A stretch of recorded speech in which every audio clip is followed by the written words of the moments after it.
Om Bhadram Karnebhi Shrunuyama Devaah Bhadram Pasyemakshapir Yajatraah Sthirairange Stushtuvam Sastanubhihi Vyasema Devahidam Yadayuh.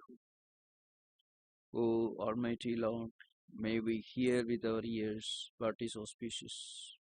May we see with our eyes what is auspicious. May we, while offering our praise to the Almighty Lord, with our bodies strong of limbs, enjoy the life which the Almighty is pleased to grant us for the good of the whole creation. All peace, peace, peace. In the 29th verse, there is a well-known description of mind, this mysterious phenomenon that we call mind. And in course of time, the author tries to give a graphic description of the subtle nature of mind and also how to control mind. I shall just read the 29th verse.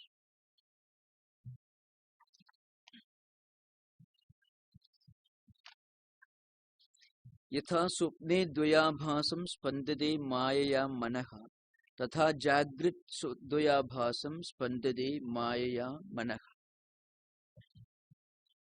The prose order is this: Yatha supne manaha mayaya dvayabhasam tatha jagrit manaha mayaya dvayabhasam bindade spandade. This is the meaning here. Now,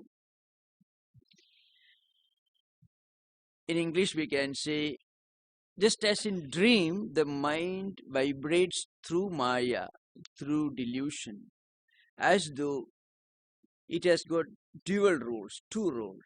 So also in the waking state, the mind vibrates through maya as though with dual roles. Now I shall explain this.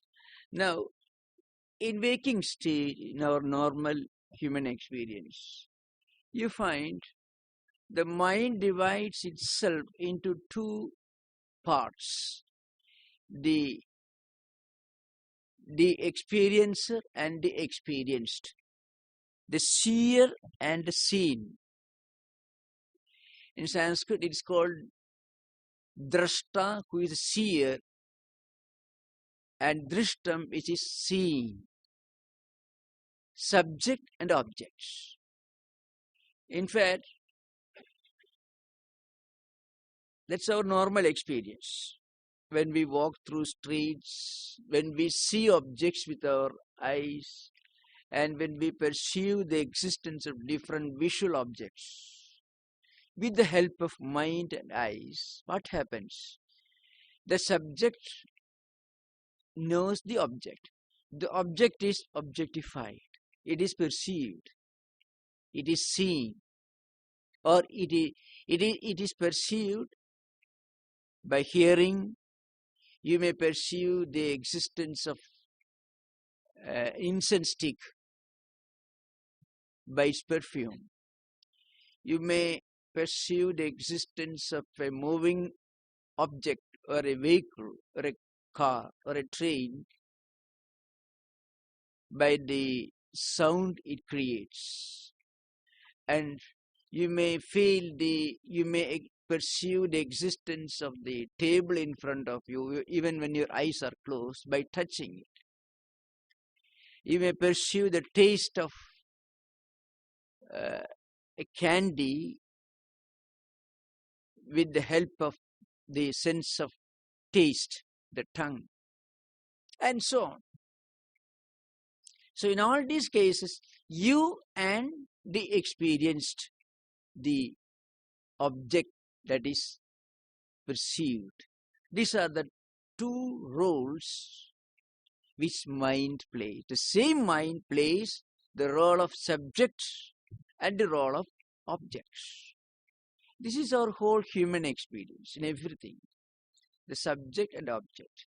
Subject is called in Sanskrit grahaka, means something which perceives. Grahyam is something which is perceived, the objects.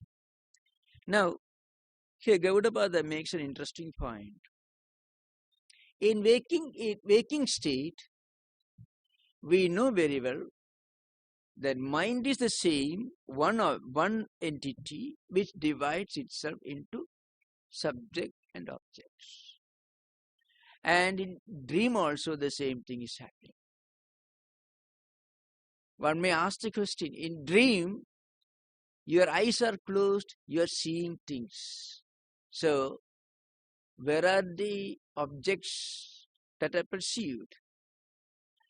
Now, what happens? In dream, the mind throws up the visual objects from the memory related to experiences that we have gathered in waking state. So that is very obvious. Everyone can understand very easily if he is told that in dream the mind divides itself into subject and objects. There is no external object. Very obvious. Your eyes are closed. You are seeing yourself walking in the street, and you are seeing moving cars, vehicles, trains, and so on. So naturally, there are no visible objects in dream. Mind itself clearly becomes the objects, and mind itself is the subjects. So that's very obvious.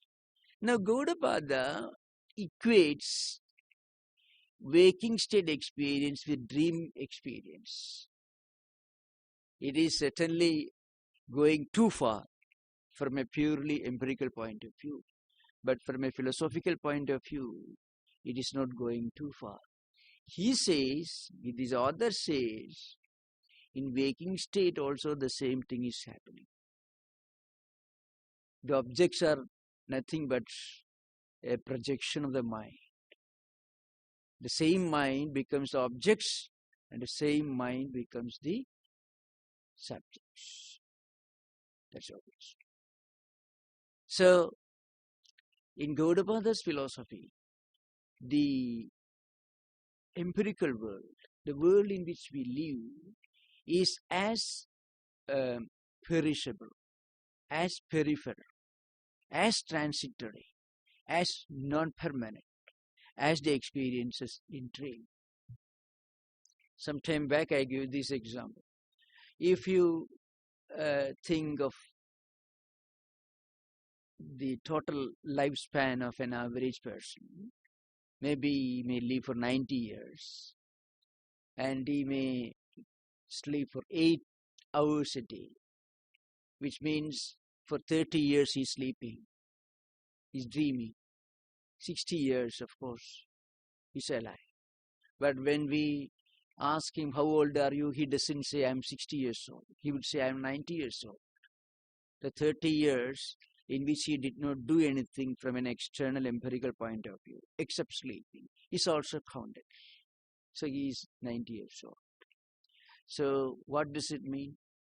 The difference is the waking state is twice as long as the dream state. But dream state is not non-existent. The difference is only the difference in degrees, not difference in kind. But both are equally peripheral, transitory. We know very well that the dream experience is certainly not permanent. That's very obvious. Everyone knows. Well, what is waking state experience other than an extended dream experience? That's what Gaudapada asks. In dream also, you have seen, you have walked, you are eating food, you are drinking water, you are traveling, everything you are doing. But only for 30 years, because you sleep 8 hours of the day. But in the waking state, you do it for 60 years, that's all. So both are equally a projection of the mind, in which mind divides itself into subject and object. If you go beyond this subject-object division, then you go beyond mind. And that is the real purpose of Vedanta. In Buddhist tradition, in Shunyavada Buddhism, in the meditative techniques, this is done by detaching the mind from the external objects, by looking upon the external objects as detached, fleeting streams of consciousness. So you just look at things, you don't identify with what comes in the mind. The moment you learn to de-identify, detach your mind from the external objects, then you go beyond mind. In Vedanta, the approach is slightly different. In Vedanta, we do not just detach the mind from external things, because the moment you detach mind from external things, external objects cease to exist. And if there are no external objects to be objectified, to be perceived, then the mind also loses its role of a subject, because the role of subjects is logical only in the context of external objects. Experiencer exists only if experienced exists. If there is nothing to be experienced, then you are not even experiencer. Then you go beyond both. But Vedanta, the approach is different. Vedanta says, well, this is all right. You can detach your mind from external objects. If you are meditating, if you are thinking, if you are sitting somewhere, and if thoughts emerge in the mind, which are conflicting thoughts, distressing thoughts, problematic thoughts, as they apply in modern psychiatry. You try to look upon these thoughts as a detached witness, not as a participant, but as a witness. See, you are sitting in a theater watching a drama. You don't feel the pain inflicted by the villain on the hero in the drama that is going on the stage, because you are a witness. Similarly, whatever emerges in the mind should be looked upon with a sense of detachment. You are not a participant in the drama of experiences. You are just a witness. This is developed into a very high degree of perfection in modern meditative techniques. But in Vedanta, the approach is somewhat different. Vedanta asks the question, who am I? Well, at various levels, we identify ourselves in various dimensions. Sometimes we feel we are not different from the external objects. We identify ourselves with external objects. If something happens to another person, we feel the pain. So, I mean, you are identifying yourself to be the other person. It's close identification. And sometimes going beyond the external things, we identify ourselves with our senses. And sometimes we identify ourselves with the mind. And sometimes we identify ourselves with the intellect. So there are different levels of identification. At the grossest level, we identify ourselves with the external objects. At a higher level, we identify ourselves with the senses which perceive the external objects. At a still higher level, we identify ourselves with the mind which uses the senses to perceive external objects. Without the mind, the eyes cannot see, the ears cannot hear. So mind belongs to a higher level in the total human personality. So I'm hungry, I'm angry, thirsty, feeling happy, unhappy. In all these situations, We identify ourselves with our mind. But when you read Aristotle or Kant or Shankaracharya, you feel, not everyone, you feel elated reading an abstract metaphysical thesis. But that's not possible. But then there you are identifying yourself as something other than the mind. Because you can even forget your food while reading Aristotle. There you are going beyond the mind. Mind says I'm hungry, or mind says I'm unhappy. But such people can take refuge in higher aesthetic activities, in music, in philosophy, and so on. So there you are identifying yourself as something other than even the mind. But there are situations, there are conditions where you don't even identify yourself as the intellect. You ask the question, who am I? And if you read metaphysics properly, metaphysics, after all, philosophy is a search for truth. Not searching for truth through books, but searching for truth through some higher means, introspection, contemplation. So there you are going away from books. You are transcending the realm of intellect. So asking the question, who am I? What's the meaning of life? What's the meaning of existence? What's the ultimate destiny of creation? These questions are possible only for people who are intellectually evolved to a very high level. Now, at this level, you are going beyond even intellect. Now, Gaudapada says, we are neither this body, nor the external objects, nor the mind, nor even the intellect. The intellect will help you to understand these higher metaphysics, but intellect shorts far behind. It cannot reveal the truth, because the truth can be revealed only at the experience level, which is both beyond the mind and also beyond the intellect. So at that time you ask the question, who am I? So I am not this external objects, nor mind, nor intellect. I am the immanent consciousness, the all-pervading transcendental reality, which is called Atman or Brahman in Vedantic language. Once you identify yourself with this Atmanhood, with this Atman consciousness, then mind ceases to exist. Means you transcend mind. So mind should be understood as a kind of stream consciousness, an endless stream of thought currents coming one after another. Vedanta gives a simple definition. It says Sankalpa Vikalpatmiga Andakarana Vrittihi Mana. This is the simplest definition. There are many, of course, definitions.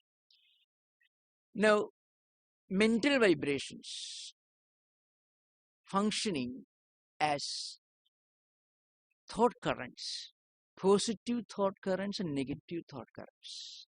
This is what mind is all about. When you see an object from a distance, or when you hear something, or when you think of something, mind projects various thought currents. There is a variety of thought currents emerging in the mind. Now, mind is not an entity. Mind is a continuous and continual. Both can be used. Flow of thought currents. So, according to Buddhist Vijnanavada school, the subjective idealistic school, mind is a platform, chittam as you call, in which all these thought currents come and go, which project external objects, which really do not exist apart from the mind. Because mind alone exists, external objects have no independent existence, independent of mind, according to Buddhist subjective idealists. But Vedanta says Well, mind is nothing but a stream of thought currents, which could be positive thought currents, sankalpa and vikalpa, different, diverse thought currents. When you see an object from a distance, you may have different options in your mind. It could be Vedantic language, it could be a, a, a post, or it could be the form of a human being. It could be anything. All these thought currents will come. Mind is functioning. And when you come near the object, when you are sure, well, this is a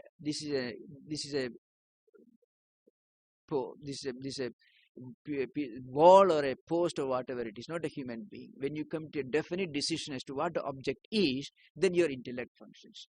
Vedanta says our real human personality, our true nature is beyond all these levels.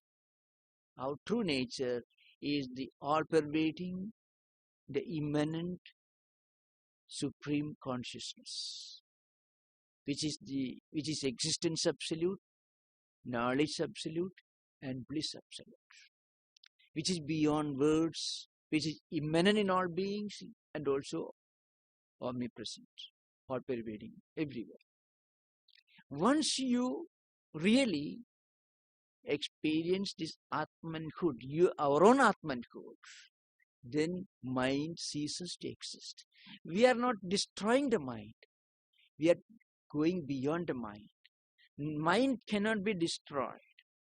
So long as we are not aware of our true nature, that we are Atman, mind remains a reality. So mind can never be wished away. It can never be negated. It can only be transcended.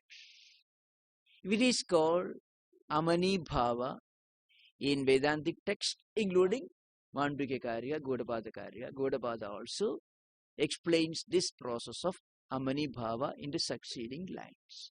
And once we realize our real nature, our Atmanhood, then all problems come to an end. Then we will be able to live in this world, do our duties, perform our responsibilities, but the world will not shake us.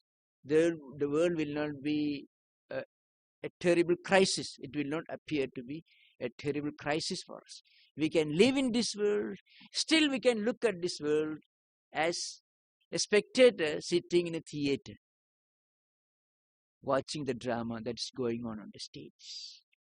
If we don't realize this, if we don't make an attempt to realize this true nature of ours, we will be participating in the drama, because we will be able to detach ourselves from the external objects.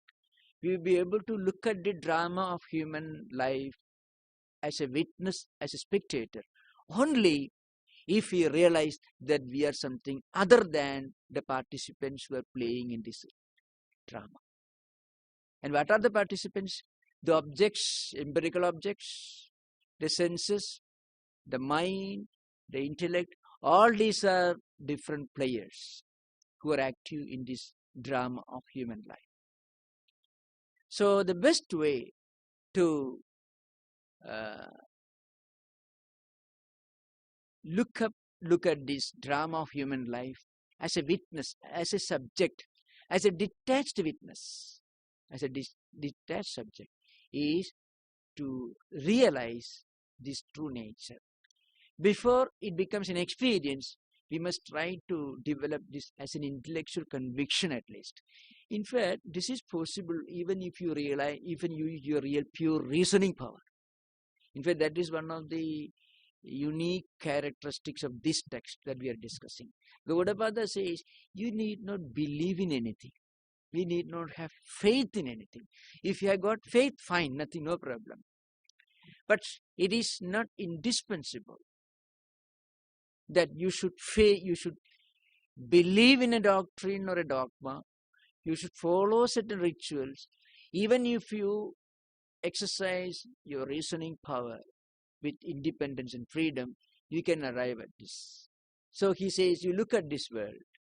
Do you think this world is absolutely real? It is changing every minute, every second. The world is changing. As I said earlier, the world may exist for some millions of years, the universe that we are living in. But before it came into existence, it was not there.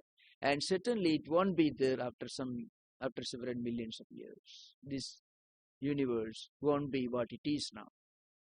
So it is also transitory, subject to change. It is only fleeting existence for the time being, as it is called. For the time being, that expression is as applicable to something which exists for a few seconds, and also to the universe which may exist for some millions of years. There's no difference.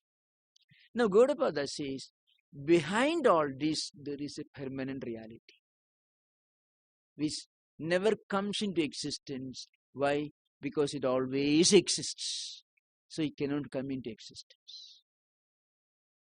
Because coming into existence means the transition from a state of non-existence towards a state of existence. It always exists. So it will never vanish. And that is Atman, the supreme consciousness. Everything else is a superimposition, as Gaudapada is trying to put in the succeeding lines. The old analogy should be clearly kept in mind. The dark, semi-dark room, an object lying on the floor, a curved object, which is really a piece of rope, but because there is not enough light, we mistake it for a snake. Some others mistake it for a stick, curved stick. Some others mistake it for a thin stream of water. Maybe a fourth person may mistake it for a crack on the floor. All these are possible misunderstandings. There could be, if there are 1,000 people in that semi-dark room, there could be 1,000 different misconceptions. So, superimpositions. But actually it is a piece of rope. Now when you bring light, the snake doesn't die because the snake did not exist. The stick never gets broken because it was never the stick. It is only a piece of rope. So when you bring light, the real nature of the object is revealed. It's a piece of rope. Similarly, when we dehypnotize ourselves, Vivekananda uses this expression, dehypnotization. It was, in fact, it was Swami Vivekananda who used this particular expression while expounding these higher metaphysics in Vedanta in English language. He used the word dehypnotization. We have now hypnotized ourselves to be, well, I'm the suffering person, I'm the happy one, the unhappy one, all because our mind is divided into subject and object. So there are different objects in the external world, not necessarily visible objects. Any kind of sensation is an object. It is not exactly the dictionary meaning that is implied here.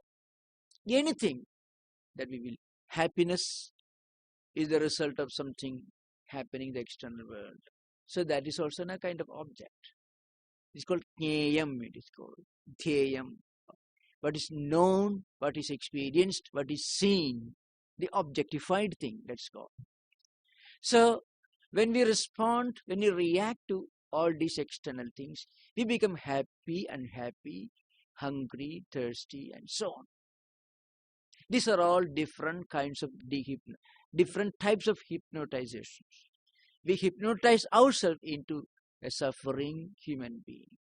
So Vedanta says, no, we are all in our true nature. In reality, we are all that supreme consciousness, that Atman, which is the absolute existence, the absolute knowledge, and the absolute bliss. And the real purpose of Vedanta is to rediscover this truth. It's not an invention. It is only rediscovery. We are just coming back to our real home. So Vedanta is not about getting a new knowledge. It is all about regaining our lost territory, regaining our lost identity. We are, in fact, that supreme consciousness, the Atman. So the idea that I'm happy, unhappy, etc., all because of our wrong identification of ourselves with our mind, and mind is just a transitory, a fleeting dimension of our total personality. It is not the real dimension of our personality. This is what Gaudapada is going to drive home the next few verses. I have given an outline. Now we'll continue the verses. So, the 29th verse we already discussed. So the point is this: just as in dream, the mind vibrates as subject and object, as dual entities. Similarly, in waking state also, the mind vibrates. If we can keep this in our mind, then the whole world becomes a play, a sport. We won't take very seriously. Not that we become indifferent or we become negligent in our duties and responsibilities. It is not a kind of auto-suggestion. Please keep in mind. It's not an auto-suggestion or anything. It is just a statement of the absolute metaphysical and spiritual truth that we are not just this body, mind or intellect or anything, but something that goes beyond all this. So let's see. Now, Shankaracharya says, as I used to refer to Shankaracharya's verse, just as we have wrongly mistaken the piece of rope for the snake, similarly we have mistaken our true real nature, which is Atman, for something which is essentially transitory, which is subject to change. So we mistake ourselves to be mind, body, intellect, and so on. So yatha rejjvam vikalpyatah sarpo rejjurupena avekshyamanah sannevam manah paramartha vignaptyatmarupena avekshyamanam sat grahi-graha-rupena dvayabhasam spandade swapne maya rejjvamiva sarpa. As Shankaracharya says, our dream is the same as waking state. In other ways, better to say the waking state is the same as dream.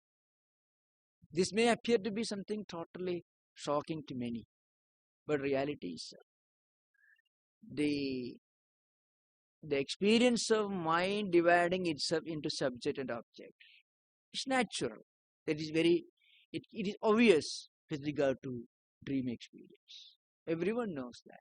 You are sleeping in a dark room, it's pitch dark everywhere, your eyes are closed, nothing could be seen, but you may see a truck in the small room where you're sleeping. Truck cannot exist there, or an elephant. So where is the elephant? In your mind. So object is in your mind. And who is seeing the mind? Mind is seeing mind. Subject and object. Both are two aspects of the same mind. No, Gaudapada says that's true in waking state also. The point is this. I know that it needs a lot of explanation, so I shall try to explain it from another angle. Now, Gaudapada says we create this world with our mind. The world that we experience is essentially the creation of our mind. That's what he says. So, the mind is the subject, mind is the object. The world responds to us according to the way we react to the world. Both are interrelated. I can give one great example from the life of Sri Ramakrishna Paramahamsa, the teacher of Swami Vivekananda. Sri Ramakrishna's teachings are contained in the famous spiritual classic known as the Gospel of Sri Ramakrishna. He was living in a temple in the 19th century. He was born in 1836 and passed away in 1886, total around 50 years. Now, many people from various walks of life came to visit him. Scholars, conventional believers, atheists, theists, agnostics, all people, all sorts of people. Now, and a large number of great mystics also used to visit the temple, visit Sri Ramakrishna and talk to him, engage him in spiritual conversation. So once a great mystic came there. Now there was nothing remarkable about this person. He had a small piece of a mango twig, a twig from mango tree. He was very odd-looking person. Very odd-looking person. He was in rags, but he was in a state of ecstasy and bliss. So looking at the sky, looking at the moon, the sky, the moon, the sun, the stars, different objects in the universe, he used to dance. Oh, what a glory! What sublimity! He was experiencing the joy of identifying yourself with the entire creation. Now, people may think this is some kind of psychological problem, modern educated people. But a person suffering from any pathological psychiatric problems will not have that state of the bliss, that joyous attitude. And when he spoke, the pearls of wisdom came out of his mouth. What we read in the Upanishads or the Bible or the Vedas, all these spiritual ideas came out of him. And he was in a state of perpetual joy and blissful attitude. Now, for such a person, mind did not exist. Because if mind exists and if we identify ourselves with the mind, we can never be happy in this world. If we identify ourselves with the mind, we can never be happy. Because mind perceives happiness and next moment it perceives unhappiness. And even if mind is experiencing happiness now, it may be anxious, it may be very much concerned about, how long will this happy state of affairs may continue? So that will lead to unhappiness. So anything other than that spiritual bliss, which is a result of this identification with our true nature, or Atmanhood as we may call it, is transitory. Now we'll go to the next verse. So for such a person, where there is no dream state, no waking state, he had only one state, and that was the state of perpetual bliss. He has gone beyond dream state and he had gone beyond the waking state. Whole existence became a spiritual experience for such a person. It's a classic example. You can come across many such examples in the mythological books. And if you read the life of Sri Ramakrishna Paramahamsa, you will come across many such examples. No, in the next verses, this idea is more elaborated. Advayam cha dayabhasam manasupnena samsaya. Advayam cha dayabhasam tatha jagratna samsaya. Swapne manaha advayam dayabhasam cha na samsaya. Tatha jagrat advayam dayabhasam na samsaya.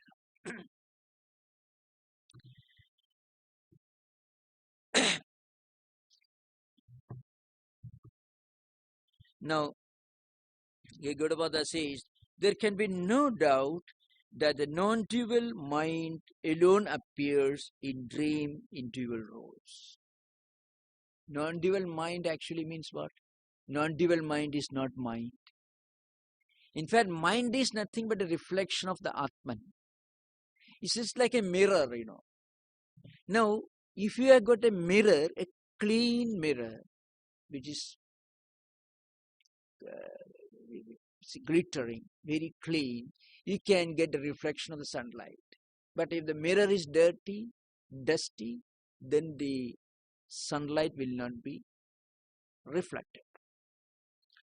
Now, when you see the mirror which is glittering, what exactly is the source of that glittering, the brilliance? It is sunlight. So mind itself, when it's pure, it becomes a reflecting medium for Atman, for our true nature. And then when the Atman, the universal self, reflects through the mind in its full effulgence, then mind goes beyond beyond duality, and then there is no subject-object classification, no subject-object division of the mind. The mind goes beyond the role of subject and goes beyond the role of object. It is neither the subject nor the object. That's why Ramana Maharshi, referring to this point, once said, when mind is turned outward, it is mind. When mind is turned inward, it is not mind, it is Atman. Because mind can never be turned inward. Mind's by its very nature is oriented towards external objects. Otherwise, you won't feel the presence of mind. We are happy. When we say we are happy, this happiness is felt within mind. So, I am happy when I say I identify myself with the mind. And this happiness is nothing but a state of mental condition in relation to an external object. Something which gives you happiness and you feel happy.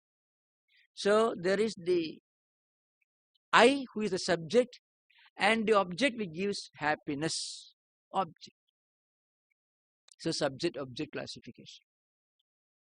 So mind is always turned towards external things.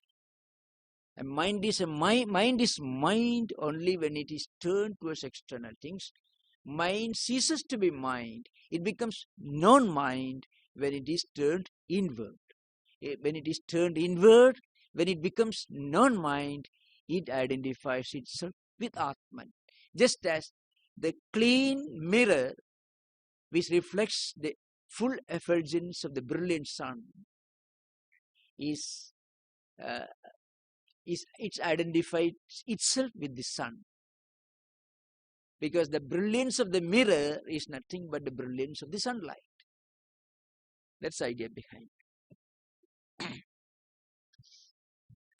So here Gaudapada says, there is no doubt that a non-dual mind alone appears in dream as subject and objects. And that is true in waking state also.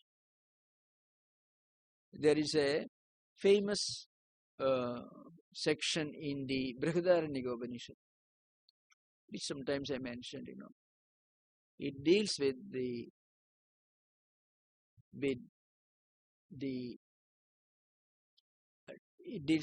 depiction of Atman as the light of all lights.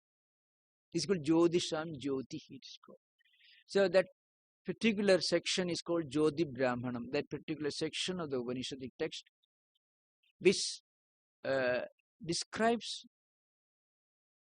Atman as the light of all light.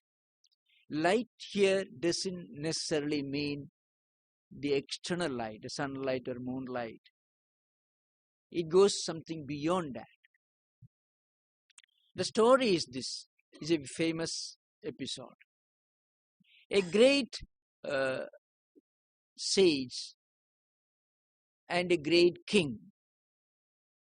Both are known to each other, friends. There's a dialogue between them. The sage's name is Yajnavalkya and the king's name is Janaka. One day, this great philosopher, sage, visits the king. And the king asks some questions to the sage, this great sage, and he answers these questions. The simple question is Kim Jyotirayam Purushayiti. This means the king asked the sage Yajnavalkya, hey Yajnavalkya, what is the light which enables human beings to live in this world, to work in this world, to move about in this world, to exist in this world? And in course of time, Yajnavalkya slowly builds up a compact metaphysical system out of this. First, the king asked the question, by what light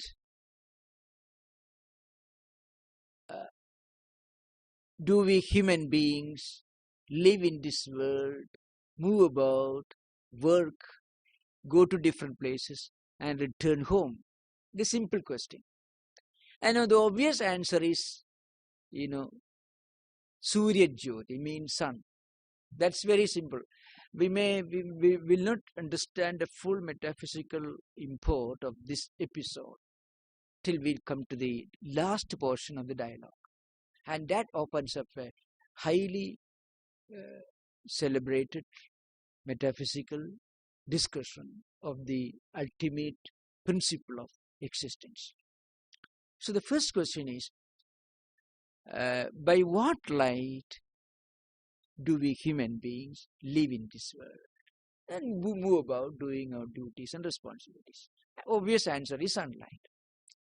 No sun, when suppose there is no sunlight, the sun is set in the west in the evening, then Kim Jyotirayam Purushayati, Astamasi, Surya Astamasi Yajnavalkya. When the sun is set in the west, then the sage says, when there is no sunlight, then how do we move about? Moonlight. That's clear. Suppose there is neither moonlight nor sunlight. You are in a dark room. What light helps you to see things, to move about? Well, fire, Agnir Jyoti. So Surya Jyoti, that is sun as the light, Chandra Jyoti, moon as the light, Agnir Jyoti, fire as the light. You can start a fire, or you can just use a matchstick and light a candle. Now, suppose there is neither sunlight, nor moonlight, nor fire, then Vak Jyoti or Shabda Jyoti, speech, words. Suppose you are sitting in a dark room, no sunlight, no moonlight, no fire. You hear a vehicle, a truck moving in the streets. How do we know about the truck? How do we know that a truck is moving in the street? From the sound. So mind and ears come together and perceive the existence of a moving truck in the streets by hearing the sound that comes from that object.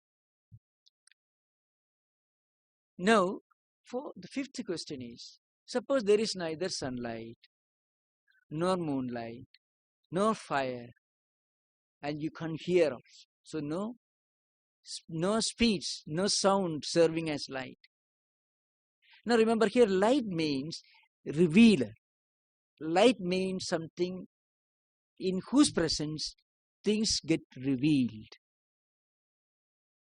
Light here doesn't necessarily mean the visible light, the electric light or the light of fire, not necessarily. It goes beyond that. Though all these have got the name light, because in the presence of sunlight, things get revealed. We are able to see the existence of things. We are able to understand, perceive the existence of things just because there is sunlight.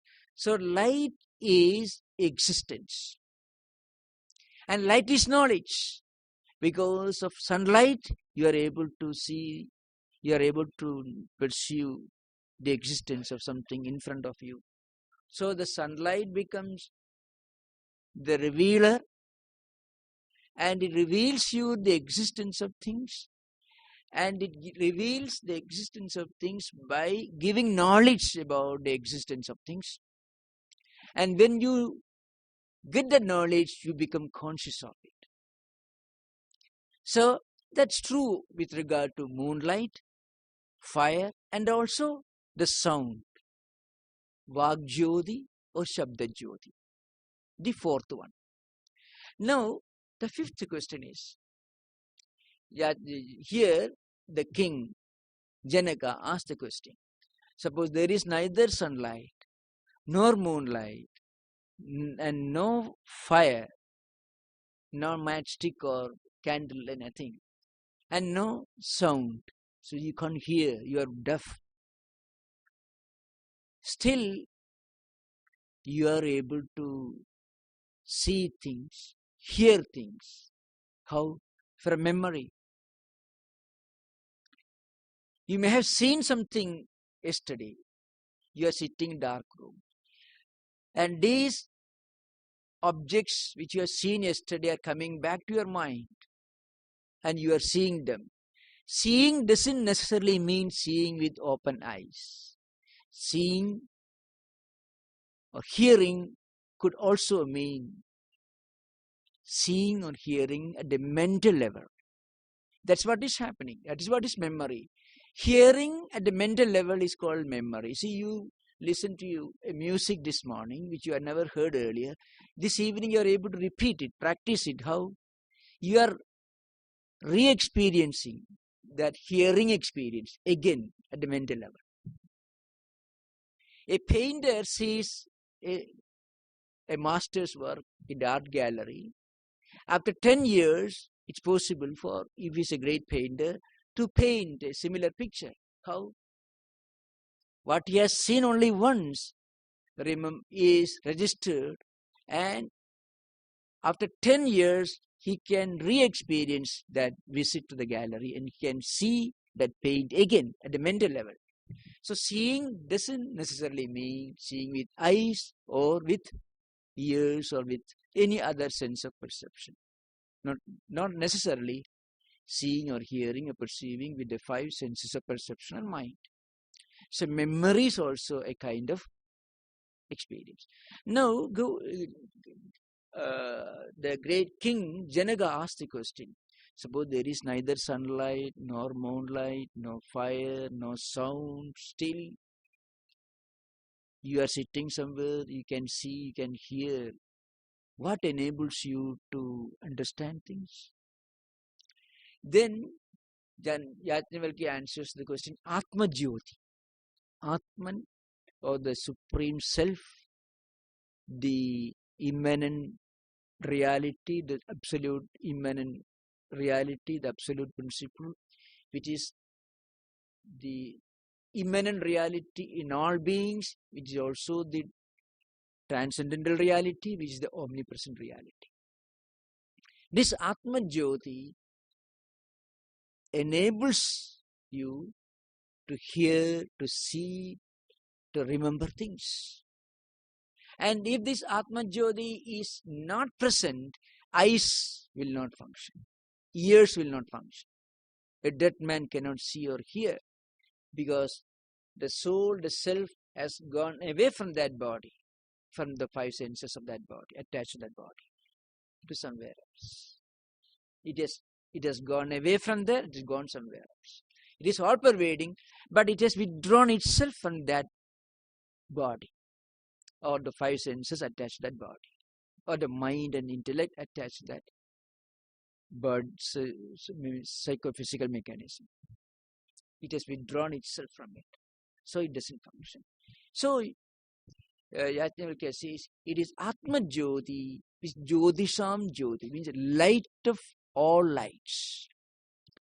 So light should be understood as something in whose presence things get revealed, things get their experience, things are perceived, from which everything gets its existence. Existence, all existence comes from that light of light. Now, that Atman is beyond subject, beyond object. It's called, Gaudapada uses the term Advaita. And that Atman, in its true nature, is beyond subject, beyond object. It is the eternal witness. Witness sometimes may imply certain objects of which it is a witness. So it should not be taken in that sense. It is a supreme witness which itself is non-different from the objects. That's the idea. It is the supreme eternal witness. And then in the 34th verse, which is a famous verse, Manodrishyamidam dvaidam yat kinjit sacharacharam manasohi amani bhave dvaidam naivopalabhyate. Amani bhava is a term used here. Mind becoming non-mind. Mind becoming mind going back to its true nature. Mind becoming non-mind. Mind ceases to be the mind, because mind itself implies subject-object division, the endless stream of fleeting objects, memories, tendencies, thought currents, etc. All these cease to exist the moment we identify ourselves with our true nature, which is Atman, with the supreme revealer that we have already described, which is neither subject nor object. Or if you want to use one of these terms, you can say it is the eternal subject, Sarvasakshi. That's how I can use it. And all objects are nothing but projections of this eternal subject. Now we'll continue in the next week. Om Shanti Shanti Shanti.